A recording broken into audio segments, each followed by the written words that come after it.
When I was talking to my grandson, I was trying to tell him something and the words did not come out right. I thought they were, and I kept trying to make them make sense, and they didn't make sense. So he knew something was wrong and he went to get his dad.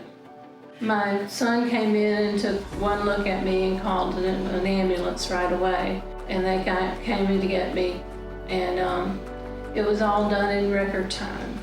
The doctors were superb. They were so wonderful. They were respectful and they were very kind. All of the personnel in the emergency room and in the operating room, everybody was just wonderful.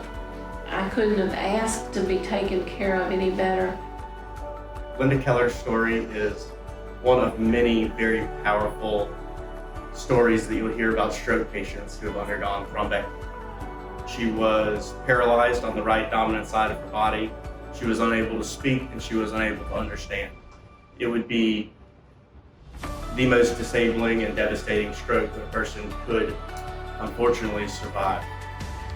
And we were able to give her TPA and then take her to thrombectomy.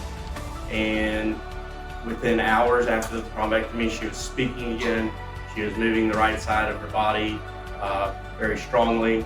And over the following days, she continued to recover to the point where she is now, which is very little to any impairment.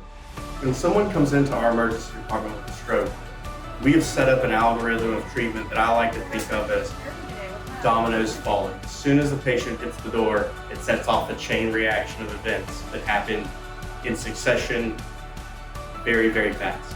So as soon as they arrive, the CT of the head is reviewed, they're examined again, and we make a treatment decision regarding TPA, usually in about 30 to 45 minutes. I'd like to say that I would like to thank the people ahead of time for their support and their funding for this procedure, because it has meant so much to me, and I know it would mean a lot to other people. There is no way that my situation would have turned out any more agreeable had I not had this procedure. It's really amazing, and that's why I say it's a powerful experience, because whenever you see something like that, you see someone with that sort of impairment become normal again. It's just something we didn't think was possible more than 5 or 6 years ago. I guess I would like to just say how much I appreciate their belief and their trust in us, and that they're willing to invest in us because they trust that we are doing what's best for Mobile and what Mobile needs the most, for not only our current generation, but our children and their children.